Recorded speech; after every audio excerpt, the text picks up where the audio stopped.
I'm curious if Tucker Carlson gets paid by Putin or somebody in Russia to talk so favorably about Putin and so often. It's just wild.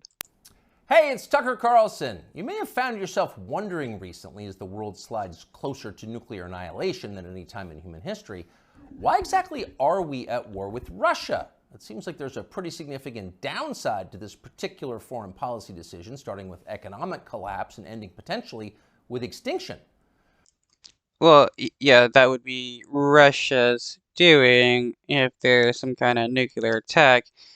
Uh, the Ukrainian people are at war with Russia because Russia is invading Ukraine and trying to take over, and other nations are trying to counter that invasion.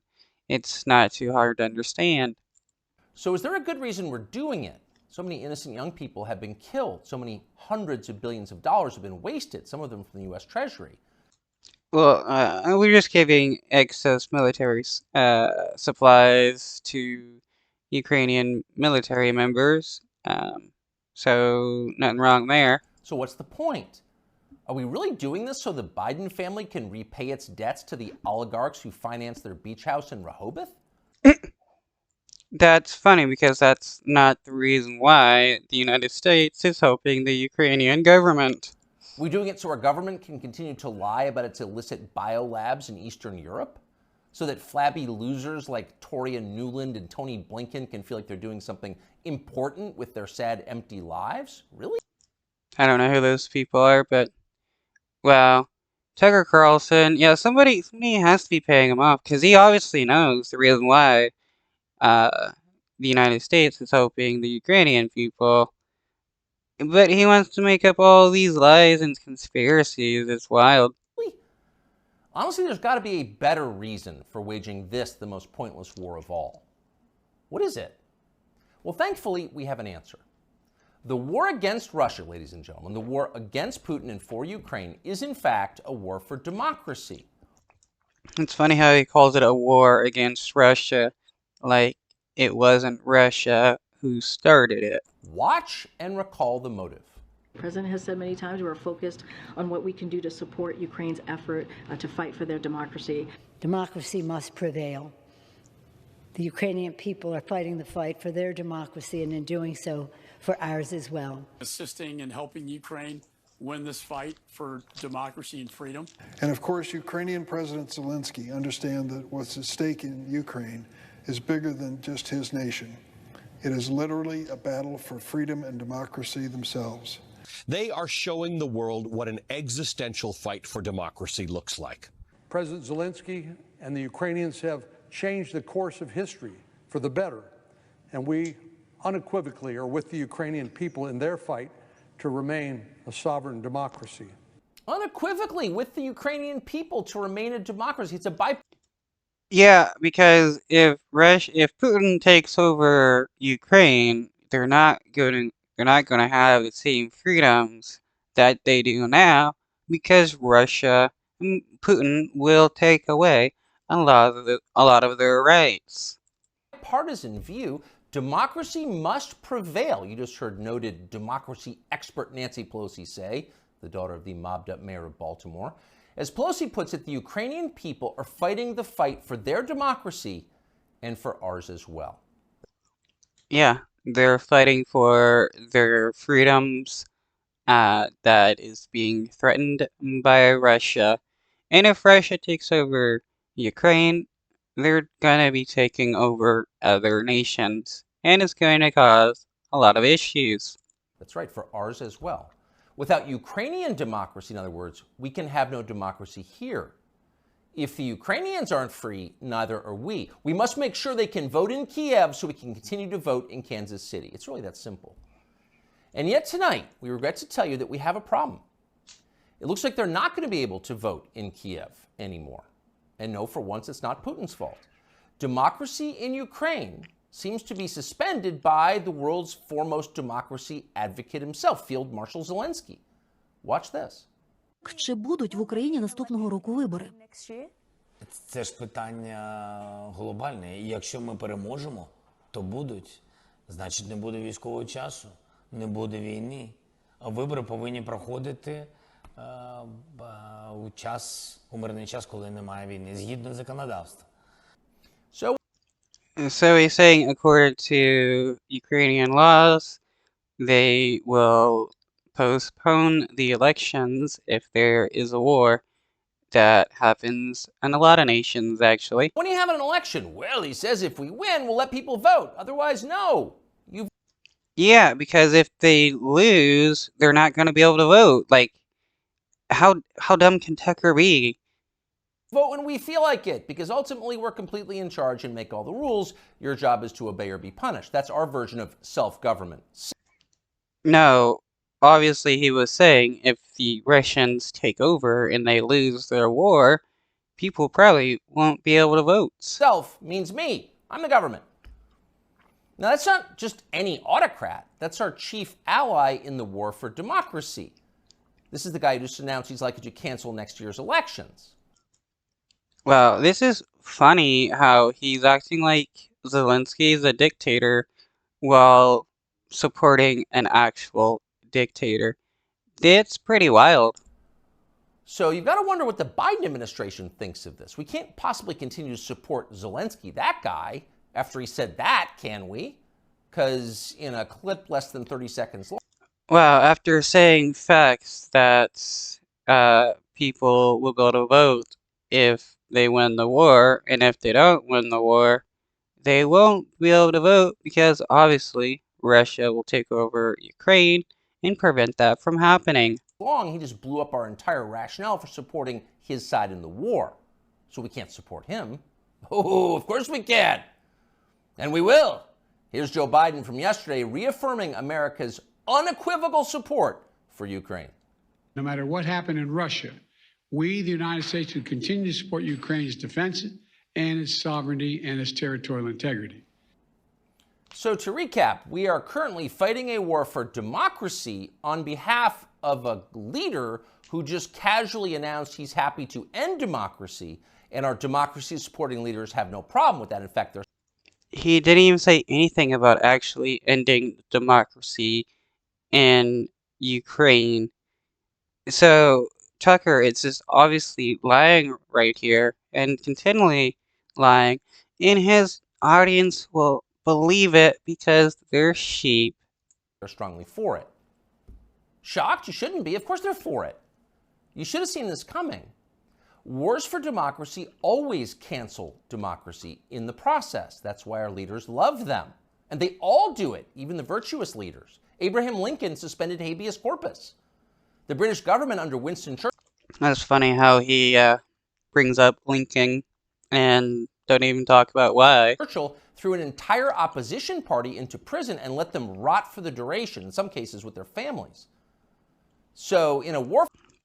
Okay, what about all the opposition leaders that Putin kills, which is how he stays president for such a long time? He just kills his opponents.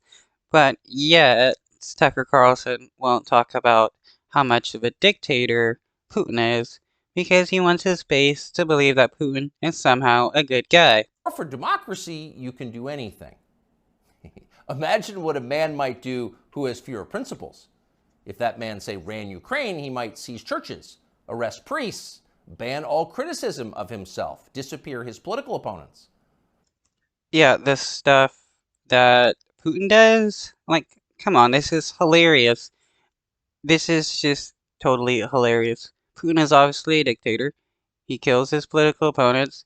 He forces one religion on the people while disallowing others. And it's like, what is going on here?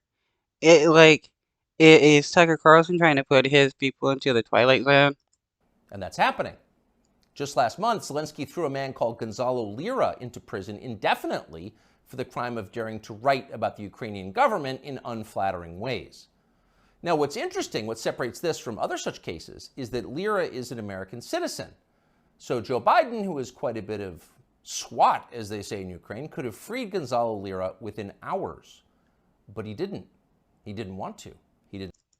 Did this even happen, though? Didn't say a word about it. he remains in prison tonight. So that makes you wonder, what's the real motive here? When normal people see war, they see death and destruction, sadness and suffering. But that's not what demagogues see. They understand it differently. They know that war means power, mostly for them. During wartime, Let's not forget here that Tucker Carlson is not against war. He's just against the United States supporting Ukraine against Russia because he wants Russia to win. everything they do can be justified. War is the gravest of all emergencies. Imagine the COVID lockdowns times 1,000 plus drones. Once war breaks out, politicians become gods with the power of life and death. So in a peaceful democracy, you have to debate your political opponents in public, and that's tiresome. But in a war for democracy, you can just throw them in jail or have them executed. Well, not you can have that happen during peacetime. Again, look at Putin, who continually poisons his political opponents with radiation. You can see that many in Washington are looking forward to that moment. And that may be why they so fervently support Joe Biden, even. And also, during several attempted peace talks, Putin attempted to poison people. So, this is all because of Russia and Putin, and Tucker Carlson wants to convince people that it's all because of Zelensky and his aggressive Ukrainianism. Many Republicans against a potential opponent, the only opponent who opposes the war in Ukraine. If you were to end the war, their power would evaporate. Last week, a whistleblower produced WhatsApp messages from Hunter Biden proving that, at the very least, his father knew about his influence peddling businesses abroad and probably participated in them. Quote, "I'm sitting here with my father," Hunter Biden wrote to his Chinese partners demanding money. What messages are you even talking about? Why don't you show any of the evidence you ever speak about? As much as anything reported about the Bidens over the last several years, this was the smoking gun. There it is, right there in the message. That would have been enough to cripple a normal president. It would have been more than enough to keep a normal president from running for office again. But it had virtually no effect on Joe Biden. Most media outlets ignored it completely or tried to spin Biden's relationship with his son as some kind of moral victory. Quote, "The real meaning of the Hunter Biden saga, as I see it," wrote Nick Kristof of the New York Times, "isn't about presidential corruption, but is about how widespread addiction is, and about how a determined parent with unconditional love can sometimes reel a child back." He actually wrote that. And if you doubt it, you should know that view was common. Here's the take from ABC. The Hunter Biden story, the scandal, the this, the that, it's also the story of a father's love. And Joe Biden has never and will never give up on his son Hunter, and will never treat him lesser than. And so he is a father first. Take it or leave it. So, yeah, I mean, too many people pretend that Joe Biden is good guy as well, but I just find this funny. Tucker Carlson and so many people on the right want you to believe that Joe Biden is so stupid that he doesn't even know his own name or where he's at, or that he can't even stand up. Yet he's also supposed to be this criminal mastermind that is running a family cartel. You can't have it both ways.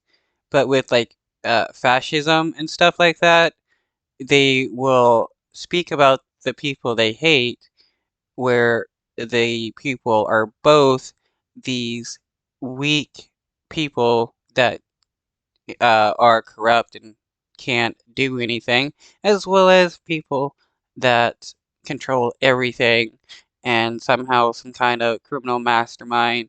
I mean, there are right-wingers that also claim that it's black people that control the United States, and all they do is, make it look like they're victims so that they can make white people feel bad. a whistleblower produces a text message showing that Joe Biden was in the room with his son when his son was selling influence to an enemy power, the Chinese government. And ABC's take on it, Joe Biden is a father first. Take it or leave it. What whistleblower, and is there any real evidence that this person has? Anybody can call themselves a whistleblower and bring out some fake documents, but does it mean they actually have anything to support their claims? No. What accounts for a response like that? Well, that's the way you talk when you've got nothing to fear from an upcoming presidential election. You don't even bother to think of an excuse for your candidate because you don't need to. Your country has electronic voting machines. Joe Biden got 81,282,916 votes in 2020, and you're pretty sure he can do it again. In fact, you know he can. You're not worried. But actually, they should be a little worried. The people who control... Are you talking about his Tucker Carlson's base knows that Joe Biden got this many votes and can do it again and shouldn't be worried? Because personally, myself, I don't care. I know there's a lot of people that aren't voting for Biden because they don't want Biden, but I don't vote and I don't care. Joe Biden, Susan Rice, and the rest know they can continue to run our government, writing the press releases, formulating the policies, and they can do it effectively forever, as long as Joe Biden gets dressed in the morning. And of course, that's their strong preference. These are fervent opponents of change. But the one thing these people cannot control is aging. Joe Biden is old. He's 80 now. He will be 85 at the end of the next term. Yeah, and Trump is old as well, and Putin is old as well. People imagine that old age is a long, predictable progression from acuity to permanent unconsciousness. But often that's not at all how it actually works. When old people start to slide, they tend to slide fast. It's funny how right-wingers are complaining about the age of Biden, yet act like Trump is extremely young and doing okay. Like, what? Biden and Trump are around the same age, so they're both old people. Joe Biden has begun that descent. Here he was yesterday. And here's what she wrote to me, and I quote, "You can imagine my joy. She called them right away, and the next day they sent someone out to survey her yard. As Beth wrote, this is the best thing that's happened to rural America since the Rural Electrification Act brought electricity to farms in the 30s and 40s. End of quote." End of quote. You weren't supposed to hear that. Joe Biden read the stage directions out loud. Oh, okay. That is his point, that Joe Biden is becoming senile, that he said, end of quote. That's like eating the garnish that comes with your entree. You're supposed to know not to do that. No, he was saying end of quote because he said quote and then end of quote to let people know that he is finished quoting people. Joe Biden no longer does. In a year or two, he will be gone completely, and there will be no hiding it. At that point, the Democratic Party will face a secession problem. If Joe Biden is reelected next year and then forced to leave office during his term due to disability or death, that means Kamala Harris will become president of the United States. Oh no, Kamala Harris may become president if Joe Biden dies, and she's also VP during his second term. And nobody wants that, not even her husband. In real life, nobody likes Kamala Harris. That's not an attack on her. In fact, it's possible to feel pity for someone who's so universally reviled. It is instead an observation of unchanging physical reality like gravity or photosynthesis. I doubt he believes in either of those. Nobody wants Kamala Harris to be president. No one will benefit if she becomes president. How do you know, though? So logic suggests there's going to be a change. It's going to have to be somebody else. And whoever that person is going to have to enter the race soon, before the election, after Biden drops out. Who could that person be? We don't know, obviously. This is all just guessing. Wait, so how is somebody else going to be president if Joe Biden becomes president for a second term along with Kamala Harris and then Biden has to leave the presidency for whatever reason. Like, you can't prevent Kamala from becoming president in that situation. But we do know whoever that is will have to have two essential criteria. He'll have to be as shallow, ruthless, and transactional as Joe Biden is, and he'll need to have flattery skills that are so polished and advanced they'd be considered superior even in the Saudi royal court. And there's only one man in modern America who fits that description. And don't tell me he's gonna say Ron DeSantis. Gavin Newsom, the governor of California, and perhaps not coincidentally, Joe Biden's new closest friend. Oh, Gavin Newsom? Oh, okay, wait, he was saying a Democrat to replace Biden. I mean, is that actually gonna happen? Maybe. Gavin Newsom isn't too bad.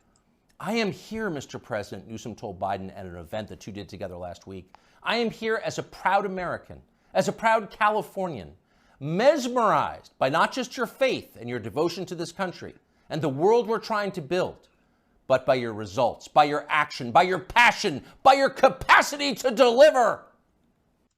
Did he actually say that? I am mesmerized by you, Joe Biden. Imagine saying that as a compliment. You couldn't do it. Few human beings could do it. But Gavin Newsom had no problem at all. Those words rolled right off his forked tongue. He never stopped smiling.